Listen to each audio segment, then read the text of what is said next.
اعوذ باللہ من الشیطان الرجیم، بسم اللہ الرحمن الرحیم۔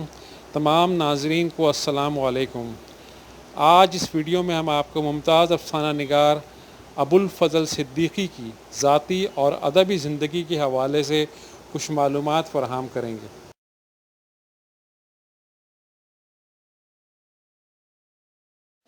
ممتاز افسانہ نگار ابوالفضل صدیقی کا پورا نام ابوالفضل صدیقی جبکہ ان کی والدیت چودھری ابوالحسن صدیقی تھا۔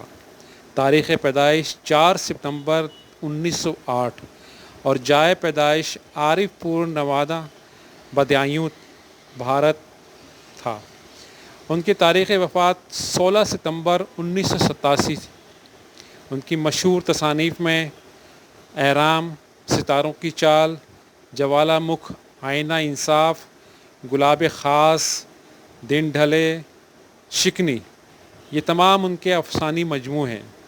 جبکہ ناولوں میں تعزیر، سرور، زخم دل، ترنگ، اس کے علاوہ ان کی ایک تصنیف اور بھی ہے، عہد ساز لوگ، جو شخصی خاکوں کا مجموعہ ہے۔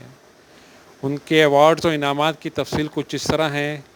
1958 میں انہوں نے یونیسکو انعام حاصل کیا، جبکہ 1983 میں نقوش صدارتی ایوارڈ حاصل کیا۔ نیشنل بک کونسل ایوارڈ 1989 میں حاصل کیا۔ ابوالفضل صدیقی کا تعلق زمیندار گھرانے سے تھا۔ آپ نے ابتدائی تعلیم اپنے گھر پر ہی حاصل کی۔ ابوالفضل صاحب کی ادبی زندگی کا آغاز 1932 سے ہوا۔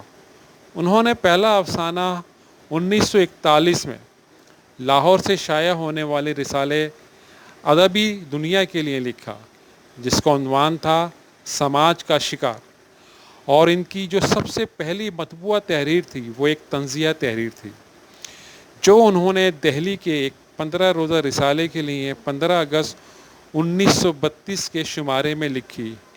ان کا شمار مشہور و معروف افسانہ نگاروں میں ہوتا ہے۔ زمیندار گھرانے میں پیدا ہونے کی وجہ سے انہیں دیہات کی زندگی سے اچھی واقفیت تھی۔ ابوالفضل صدیقی کی افسانہ نگاری کی اہم خصوصیات کچھ اس طرح ہیں۔ ابوالفضل صدیقی کے افسانوں میں حکائی روایت اور تحریری روایت کا ایک بہترین امتزاج ملتا ہے۔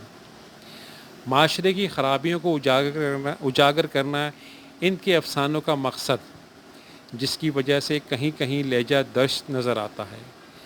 افسانے کا آغاز و انجام دونوں میں بے ساختگی مگر جملوں کے بہترین انتخاب کے ساتھ، بول چال اور ادبی دونوں زبانوں پر قدرت حاصل تھی۔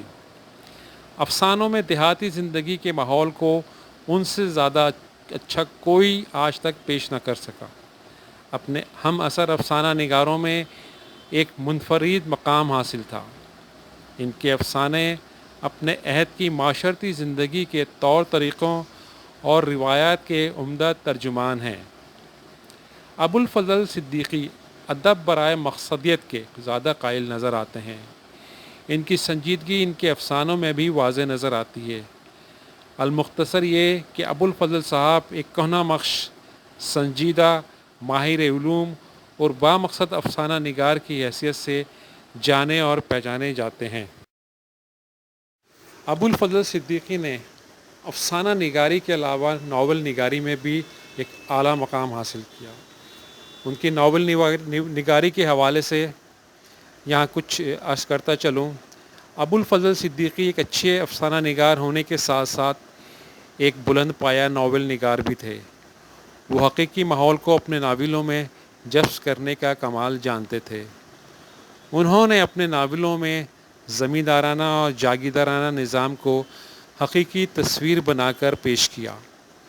انہوں نے اپنے ناولوں کے کردار فرضی اور روایتی انداز میں پیش نہیں کیے، بلکہ وہ سب حقیقی کردار تھے۔ ان کے ناولوں میں معاشرے کی حقیقت نگاری نمایاں نظر آتی ہے۔